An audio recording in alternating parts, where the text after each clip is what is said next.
Welcome back to part two. Thought you might be there. Chris Wilder is still with us, and James Gregg joins us with many more talking points with the Sheffield United manager as football prepares to resume in the month of June. Chris, we talked about attitudes within part one, attitudes to the lockdown, the way people have coped with it, but now with football due to return, attitudes within the game itself. And to what extent do you think that they might need to change, and how? I think from a general point of view, there might be a little bit more leeway in terms of. I'm not just contradicting myself here a bit, Al, because I suppose we'll all get back to the criticism that at times comes our way that happens. But I don't know. I just think that we, from a supporter's point of view, this has been an unbelievably tough time as well for them, because one of the things that a close friend of mine said to me, was how much football underpins society and how much of it is part of our lives. Not just the bit at 3 o'clock till 5 o'clock, the lead up to it. The travelling to games, the pre-post match drink, the back onto listening to media outlets and phone-ins, and then again the process starts. So how much it underpins everything, and I do get there's a life outside of football, and not everybody's obsessed with the game like we are, but it's number one, obviously, from our point of view, not just in this city, but in this country. So I think that opinions and views and attitudes might change. They might soften a little bit. And obvious one that you're gonna talk about is and a unique one from our country is that the amount of football clubs that first and foremost are full time, 92 plus certain teams in the conference that are full time, and obviously the non-league pyramid as well that's underneath the full time one, and that should be recognised. That it is a unique country, and the smaller clubs in a way that get 100, 200, 300. People that go and watch the likes of Hallam and Sheffield Club do it through a passion, through an history, and an enthusiasm, and they're all part of the game that we're all involved in. Can the Premier League do more than it is doing to sustain this precious pyramid that you're talking about? And is there a responsibility financially and in whatever way to do more? Well, certainly, I do think an awful lot of clubs will be struggling outside the Premier League in the up and coming months, especially when it's going to be behind closed doors. How's that going to work? There's going to be, I should imagine, a complete rethink about how football clubs run their businesses, because I have an opinion that a lot of the clubs run from week to week existence. That can't be right. We've talked long and hard about the Championship as well, and I think there's always going to be chasers as well out to get into the Premier League, and there's always going to be haves and have-nots, but there's certainly got to be a financial responsibility from individuals, companies that own football clubs to go about it the right way, because there is a fear that some clubs will fall off the edge of the cliff during this period, and it's already happened at Bury through individuals mismanaging that football club, and it's ridiculous. You look back at Bury Football Club, and it's over 100 years of existence and lived in the shadow of Manchester City, Manchester United, lived in a region next to Rochdale, next to Stockport, next to Preston. There's got to be 10, 15 football clubs professionally around that area, and they've always managed to get a crowd from season to season, and they go out of business because of a mismanagement. So I think there's got to be a lot more control over finances, because nobody wants to lose any club, and one's too many. And the fear is, obviously, this pandemic will expose a lot of football clubs and how they've been managed from top to bottom, and whether the Premier League have a responsibility. I've got to say, Alan, I've said before, I don't know how much money goes into the Football League from the Premier League in terms of numbers, whether that will be looked at, whether there be more given to the Football League clubs. But I think first and foremost, the Football League clubs, like in every football club, has a huge responsibility to run the right and correct way, and has to say no to a deal. We're in the process of, talking about contracts, and I know for a fact that possibly, one of the players won't re-sign because of an agent thinking there's more money in our football club than there actually is. So one of the things that we have done at Sheffield United is control what we can and bring the power back to the football club, recognising players' worth, but walking away from deals when we have to walk away from deals. And I don't get the feeling, and certainly I don't think that's been the case in a lot of championship clubs and a lot of football clubs down the pyramid. Which begs the question now. I mean, it seems that Sheffield United can regulate itself and stay within margins and limits. Can the game as a whole regulate itself? Because there are calls, I see them repeatedly, for outside regulation, because football just runs itself off the road all the time. Too many clubs. It looks as if it spends what it gets in, doesn't it? It runs that sort of existence. As I've said, there's always going to be powerful clubs. There's always going to be teams that have got more money to spend than others. Obviously the Manchester City thing has been quite relevant recently. But there'll be a case and an argument what Manchester City does for the city of Manchester and in and around that area in terms of the money that has been ploughed into that football club. Because that Manchester City 15, 20 years ago were possibly, I don't want to be too controversial, we're not one of the big hitters, we're not one of the top six. So, new money, as they say, should that be allowed? New money, like the Chelsea situation over the last 20 years, should that be allowed to happen? There's a case, yes, and there's obviously a case for regulation and outside regulation from the top. But certainly, when you see a whole host of championship clubs, as I've always said, just running away with things. And putting themselves in ridiculously difficult situations, and right the way through the pyramid, there's certainly that for me needs to be looked at 100%.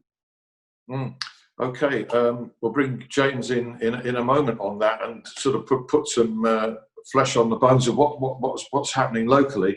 Just before we do, you're talking about the players can obviously be in close contact on the field, because the game would completely change if that wasn't the case. But off the field, you're going to have them spread out and not confined within a dressing room. That's going to make your team talks a bit interesting. I mean, you can shout with the best of them. You might just have to turn the volume up.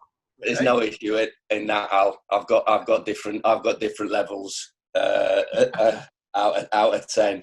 So I can go with the best of them, yes, and no problem, no problem in that.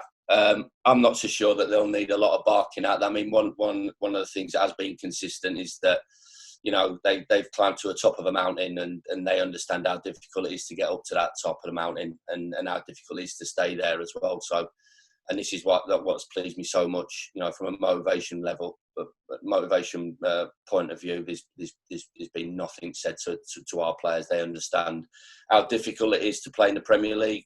From a physical point of view, distance is covered, intensity of it all.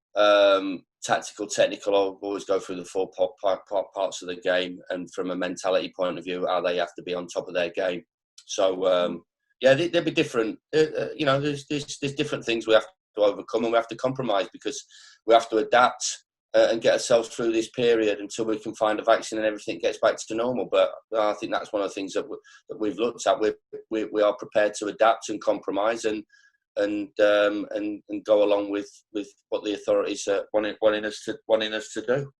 Is there anything you're prepared to do by way of adapting to the way the game itself is played, or do you want it just resumed as you were, same attitudes, same approach? From our point of view, from Sheffield United's point of view, Al, or the bigger picture, from our point of view? Well, from both, actually. From your point of view with Sheffield United, how you'll lay it down and dictate it, whether you've got a view on the bigger picture, whether anything should change. No, I think that not a lot will change. Obviously, like we talked about, finances have been up there and most talked about. From our point of view, they've done a lot of things right to get into this position, and I think you look at the intensity of the game. One of the things that we've talked about, and I think what the Premier League have took their lead of, obviously, is the Bundesliga. And I think as well, when people talk about missing football, the viewing figures, what they were on BT to what they were before, and on that first weekend, were absolutely incredible. I think that shows, the interest and the enthusiasm we all have for the game of football. We particularly take a lot of interest in the Bundesliga. I think there's some great teams in there, great coaches, great players. Like the way they do it, efficient, the way they go about everything, and especially in their football clubs. I think one of the things is that we have talked about is the tempo and the pace of the game, which obviously, without 33,000 mad Sheffield United fans stuck in the ground, is going to be completely different, home and away. So, there'll be different aspects that we've looked at. We have had this time to reflect on what we've done, and not sitting there patting ourselves on the back, just looking from an objective and a subjective point of view as well, what we can do better, taking the time out and trying to use it as well, video analysis stuff in terms of what we've done quite well, and what we need to improve on individually and as a group, and how we need to play to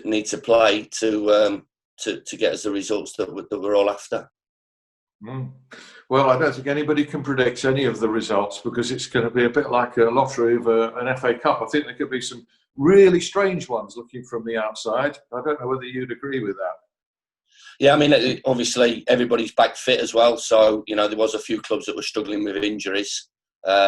Thankfully, the work that we've done on a Monday to Friday right way through the season, we've been pretty injury free, which I just think that's a testament to the amount of effort that the players put in. Not just on the grass in the gym, away from the football club. So yeah, there's a few other clubs, the likes of Pogba's back fit, and Harry Kane's back fit, and Son's back fit. So and as I said, the downside to this, Alan, is that we've had some experiences taken away from us. The likes of going to Old Trafford and Newcastle, and playing Tottenham at home and Chelsea at home, and then going to Leicester, and all the games had something on it. So, and we can't share that with the supporters, which is really is quite sad, but a small price to pay for what is been happening. Yeah, and of course the FA Cup home quarter-final against Arsenal cannot be the spectacle that it was. Sadly. Oh, you can imagine what that would have been like, full house at Bramall Lane, and as I said, it's one thing that we've shared on this journey. We've had more good than bad times, and the experiences that we've built up through the last sort of three and a bit years have been brilliant. But everybody I speak to, like I said a week ago, to a few of the media guys, everybody wants to get us back going. The question everybody asks me, when are we starting? Are the boys back? Are they fit? Are they ready to go? When are we starting playing? So, you know, I'm echoing not just what people in football think, just what people in outside the game, from a supporter's point of view, want to happen. And hopefully an appreciation of supporters will be far greater from, I know you've always appreciated supporters, the value of them, but hopefully it'll be far greater among the people who run the game and the authorities and the TV as well, and broadcast media, because these guys are the lifeblood, aren't they? And we mess them around. You know, this kickoff, I'm going to change the kickoff time, and it's ridiculous, really, isn't it? Am I just being we are governed and dictated to by the paymasters. I think we all understand that. But I've always said, you know, the view of the major stakeholder, which is the supporters, and we talked about VAR, and I think that was one of the big things that we talked about. You know, they have to be involved in it. You know, there's administrators, there's players, there's managers, there's chief execs. Why are we discounting the people that buy the season tickets, that travel up and down the country, that are the biggest stakeholders in the game, that will be here when I've finished managing, when the players have hung up the boots, when the owners decide it's time for them to move on? The football club will always be here. And that's what I've always said, in terms from the financial point of view, we have an unbelievable,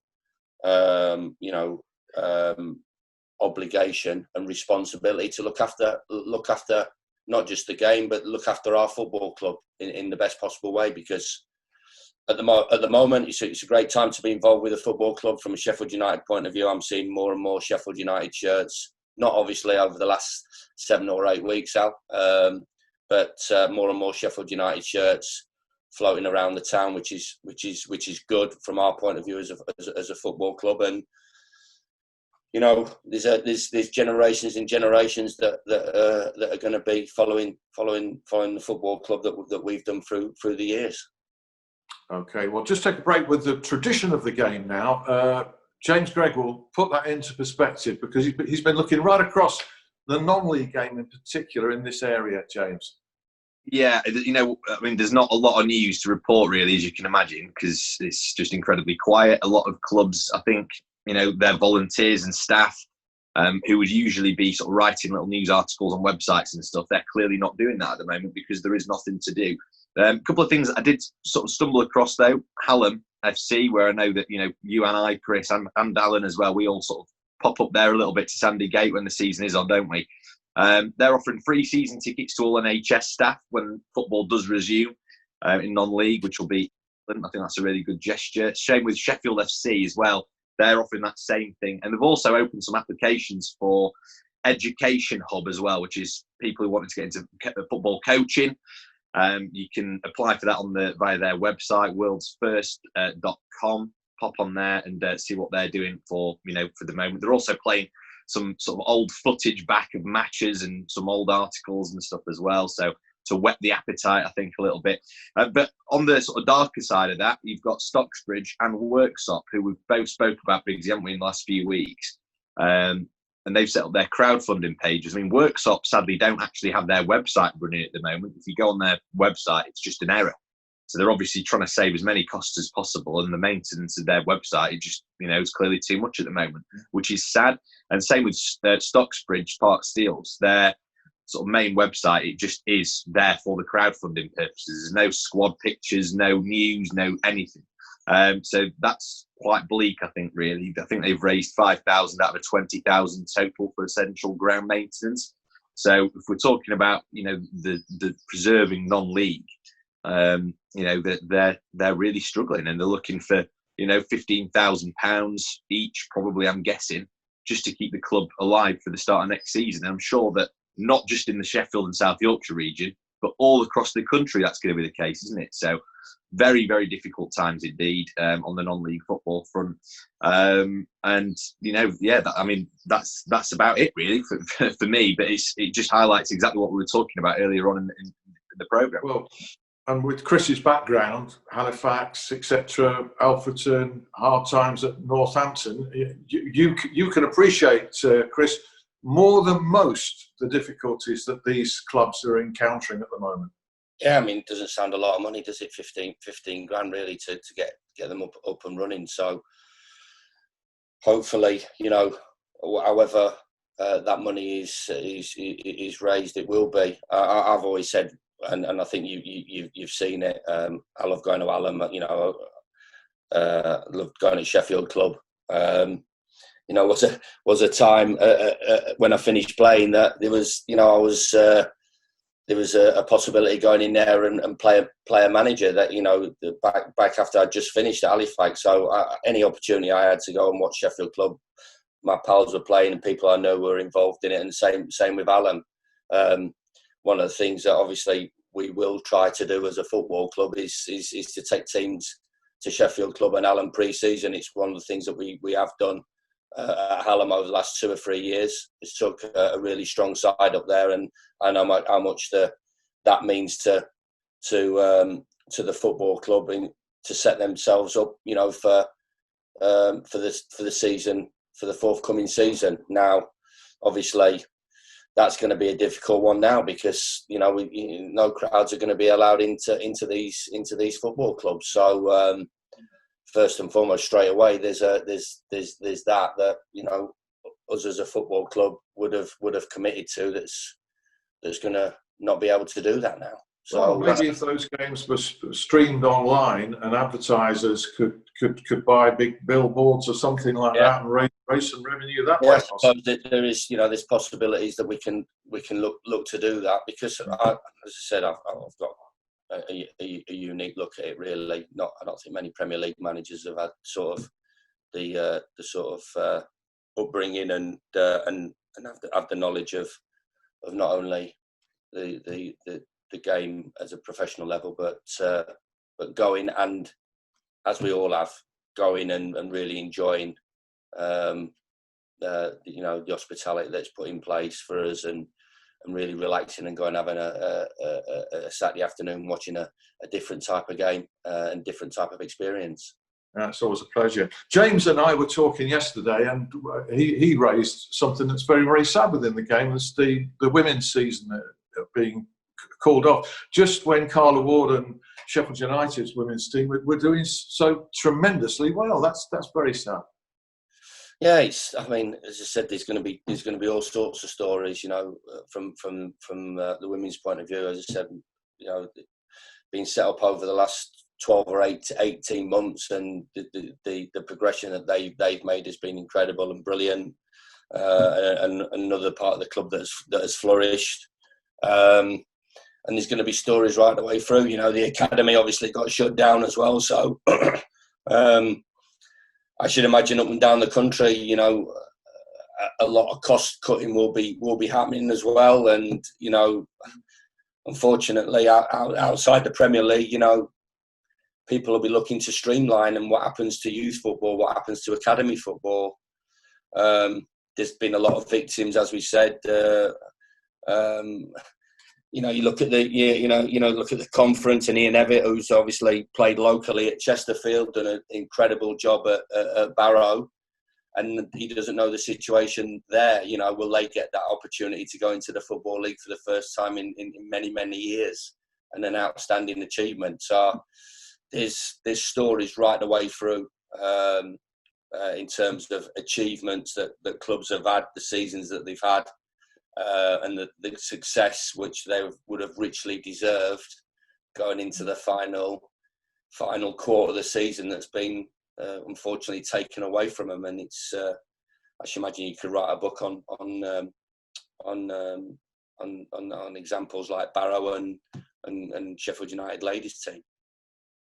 Chris, well, many thanks for your thoughts today. You've raised many thought-provoking points. I mean, particularly taking responsibility within the game by individual clubs, as you suggest Sheffield United are doing, and certainly where one possible contract is concerned. I know that is not something that you would take a view on lightly, because when you value a player, you want to tie him down. But you're saying, well, there's a limit.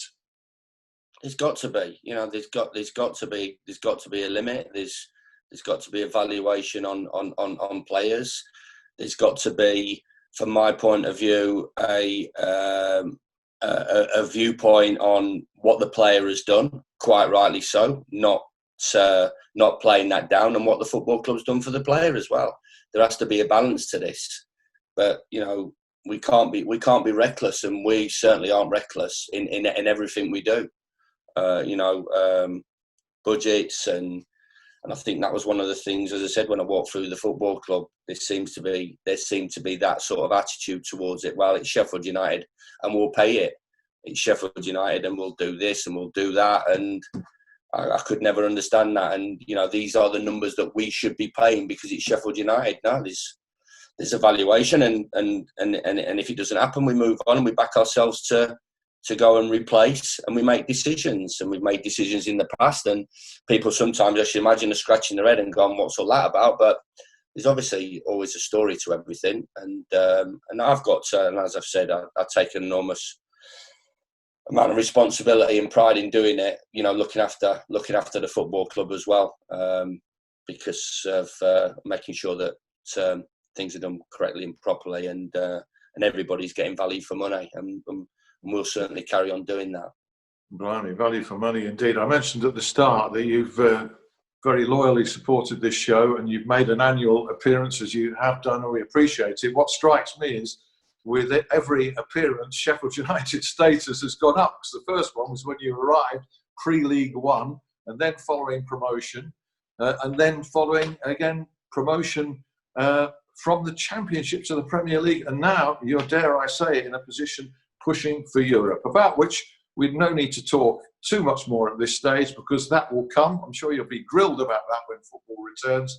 But the only thing left to discuss is something we can't discuss, you said, which was about haircuts and haircutting ability of our wives. There's a story there. We'll retire to that virtual pub and you'll tell us about that there. James Gregg, Chris Wilder, many thanks. Thank you to you for watching. Back with another show next week. We'll see you then. Bye-bye.